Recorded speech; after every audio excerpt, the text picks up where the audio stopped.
අවුරුදු 3කට පස්සේ මම අද ආයෙත් ඇවිත් තියෙනවා Kishu's Paradise YouTube channel එක වෙතින්. කාලයක් මම මේ channel එකෙන් ඈත් වෙලා හිටියා. ඔයාලට මතක ඇති. ඒ මට YouTube එක අමතක වුණු නිසා නෙවෙයි. ජීවිතයේ මට අලුත් chapters ගොඩක්ම ලියන්න දුන්න නිසා. පහුගිය අවුරුදු කීපය මගේ ජීවිතේ ගොඩාක් වැදගත් කාලයක් වුණා. මගේ අධ්‍යාපනය වෙනුවෙන් ආයිත් වැඩ කළා. මගේ කැරියර් එක ඉදිරියට යන ගොඩාක් මහන්සි වුණා. අලුත් වගකීම් ගත්තා. මගේම ඉලක්ක කීපයක්ම සම්පූර්ණ කරගන්න මට පුළුවන් වුණා. හැබැයි ඒ හැම දවසකම මම ගොඩාක් මහන්සි වුණා.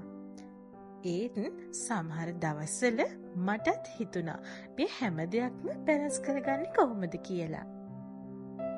ඒත් ඒ කාලය මට ගොඩාක් දේවල් ඉගෙනුවා. පළවෙනි දේ තමයි අපිට අපේ සිහින වෙනුවෙන් වැඩ කරන්න කවදාවත් පරක්කු නැහැ කියලා. දෙවෙනි දේ තමයි ප්‍රෝග්‍රස් එක හැමදාම ලොකු වෙනස්කම් වලින් විතරක්ම පේන්නේ නැහැ.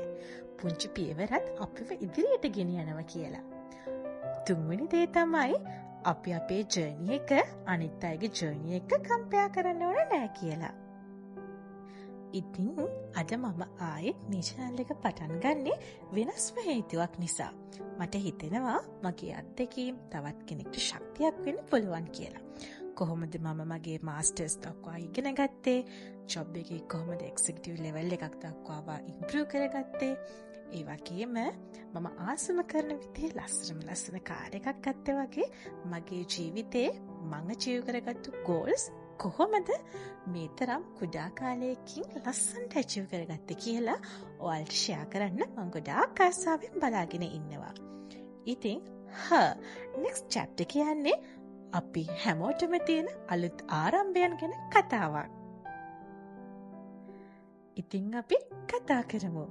කාන්තාවක් විදිහට grow වෙන හැටි, confidence එක build කරන හැටි, career එක සහ personal life එක balance කරන හැටි, අපේ අභියෝග වලින් ඉගෙන ගන්න හැටි, මේ හැම දෙයක්ම සැබෑ ජීවිත අත්දැකීම් විතරමයි. ඔයාලත් ඔයාලගේ ජීවිතේ අලුත් chapter එක පටන් ගන්න බලාගෙන ඉන්නව නම් මේ journey එකේ අපි එකට යමු. මතක තියාගන්න ඔයාලගේ ජීවිතේ හොඳම chapter එක තවමත් ලියලා නැහැ. Welcome to her next chapter.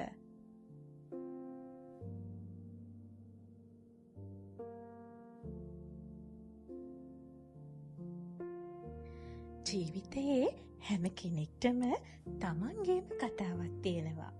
සමහර chapters අපිව සතුටු කරනවා. සමහර chapters අපිව ශක්තිමත් කරනවා. ඒත් අපේ කතාව කිසිම වෙලාවක අවසන් වෙන්නේ නැහැ. ඔයත් මේ වීඩියෝ එක බලන කෙනෙක් නම් මට ඔයාලට කියන්න පුංචි දෙයක් තියෙනවා. මොකක්ද දන්නවද? ඔයා තාම පරක්කු නැහැ. ඔයාගේ ගමන වෙන කෙනෙක් ගමන වගේ වෙන්න ඕනෙත් නැහැ. හැම කෙනෙක්ටම තමන්ගේම කාලයක් තියෙනවා. මතක තියාගන්න ඔයාගේ ජීවිතයේ හොඳම chapter එක තවමත් ලියලා නැති වෙන්න පුළුවන්. ඔෆිස් එකේ වැඩ, personal life එක, වගකීම් අතරේ මගේම සිහින වෙනුවෙන් වැඩ කරන්න මටත් අභියෝග ගොඩාක් තිබුණා. සමහර දවස්වල මටත් හිතුණා මේක මට කරන්න පුළුවන්ද කියලා. ඒත් මම තේරුම් ගත්ත දෙයක් තමයි අපිට හැමදාම perfect time එකක් එනකම් බලාගෙන ඉන්න බෑ. අපිට තියෙන තැනින් තියෙන හැකියාවෙන් පටන් ගන්න ඕන. පුංචි පියවර වුණත් ඒවා අපිව අපේ අරමුණු වලට ළඟා කරනවා. ඉතින් ඔයාගේ කතාවේ new chapter එක ආරම්භ කරන්න ඔයාට හැමදාම අවස්ථාව තියෙනවා.